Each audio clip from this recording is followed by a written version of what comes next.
was in Spotswood forever. As a little girl, I knew a lot of people, elderly people. And one of the one of the women I used to visit every Sunday after Sunday school was Tressa Hewlett, who lived on South Street. She had grown up next door to me on John Street. Her parents owned the house that's owned by Ken Labonic now. Tressa and Charlie. Yes. So I would go over and visit Mrs. Hewlett, and her sister-in-law lived next door to her, Violet Hewlett, and I'd love to look through all their old memory books and albums and pictures, and they had such beautiful pictures of their garden club meetings. We talk about ladies in their big hats and fancy garden dresses, and they took it all very seriously, developing different types of flowers and having very nice social occasions with one another. It wasn't just ladies; they had the men too. The garden club was for the men's too. Yeah. Oh, yeah. wow. We went up there because I was little, and the men used to have. They used to have their vegetables there. Where did they meet? In the community house. Oh, okay. Yep. The meeting place was either the community house. We met there that for was everything. Always, the Girl Scouts met there, the Boy Scouts met there, everybody. The met library. there. that used to be the library. When I first taught, we did not have a projector in the school to show movies, and I would have to go with the classes over to the community house, and the Lions Club would loan us the projector, the 16 millimeter. I'm not electronic, but they showed me how to do it. And I was the only one. I was the youngest teacher in Spotswood then, and they made me be the one to do the operation. Mr. Shomley said, they'll show you how to do it, you're in charge. So whenever they needed a movie, we would have to go from Birchall School over, or from Memorial School over to the community house. And at the community house, I would have to show the 16 millimeter. And I remember when something jammed up and all the film came running down, and I thought, what am I going to do? But I was able to solve it quickly. And we didn't have lunchroom in those days. When you taught the students, they brought their lunches to school. And I sat in the classroom with the students eating. And I remembered I always brought, along with my sandwich, I would bring an apple. And because I loved apples, and I didn't want to cut it at home.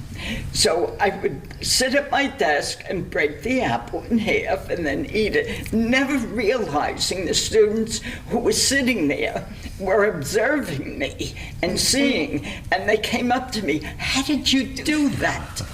Well, before the end of the day, they all decided they would bring in apples, and I would show them how to. So there was one good thing, they all decided to eat apples, which were very nourishing for them.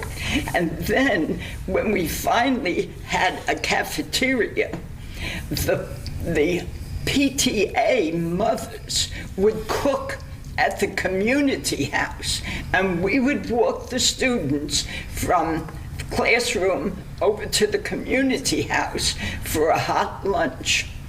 And then when that stopped, and we had, in Memorial, we had a bigger, it was enlarged, and we had a bigger area.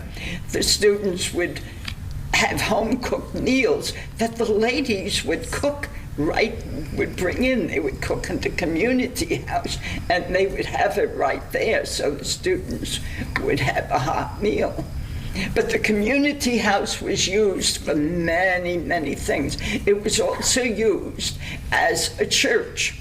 There was no Catholic church here. Those who wanted to go to church had to go to Old Bridge, and you could get a bus in the morning, but you would have to walk home.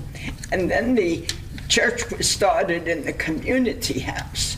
And then from there, it was the first church was built on Main Street, next to what was Edmund's funeral home. Right. I remember as a child going to the carnival that was there. That's right. And it's so hard to look at that area now and say, okay, there was a Ferris wheel here.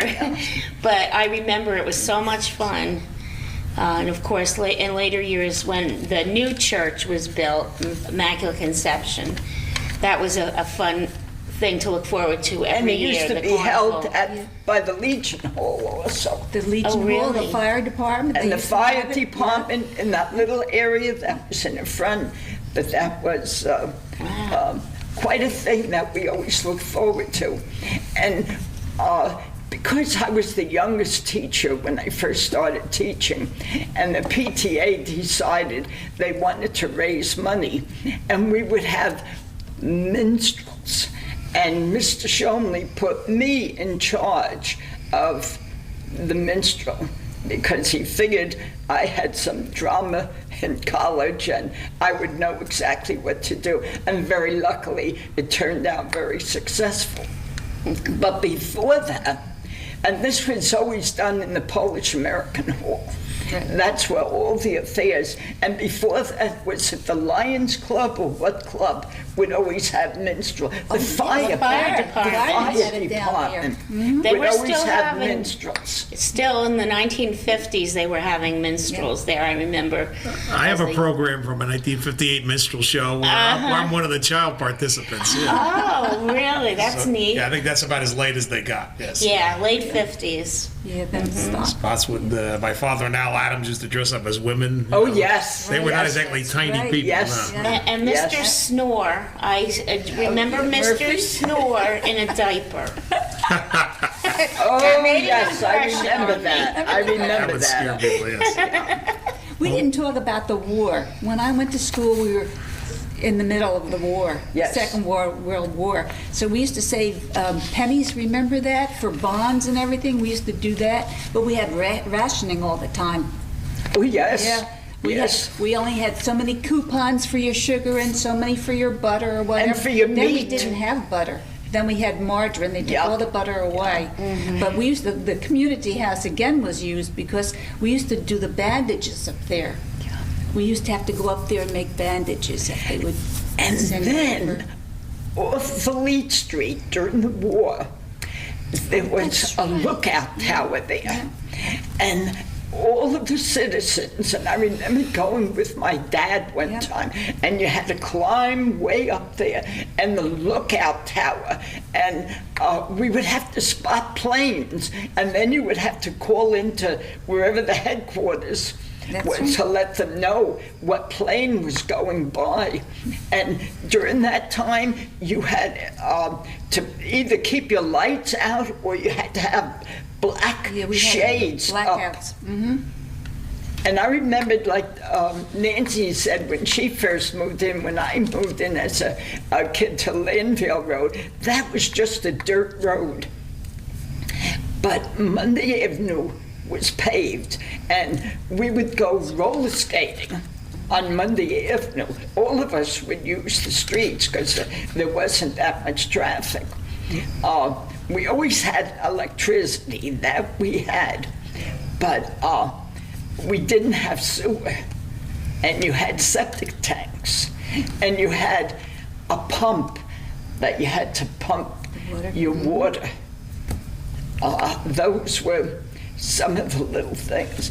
But we used to be outside as kids playing all the time. were Jump kids. rope, kick the can. What else did we play? There were We used to roller skate all the time. We always yes, roller everybody was on skated. bicycles or roller skating. and bicycles. I remember we didn't have a bike. I didn't have one. My brother had one. And one of my friends decided we were going, and they pedaled, and I sat in the seat and went along with them. Yep. But we all had bicycles after that. And we were out all day long. You would leave the house in the morning and you come back for your lunch and go back out, go back for your supper, and then still go back out. You really didn't have to worry about the kids like you have to today. We had a marvelous growing up. Oh, we did. Time. Yeah. It was a safe time. Yeah, and like Lillian says, with all the people that she knew, small towns are great because you always see somebody that And today you you know. can't get the children out of the house. You went to town, you knew everyone. You did. Everyone knew Yep. you.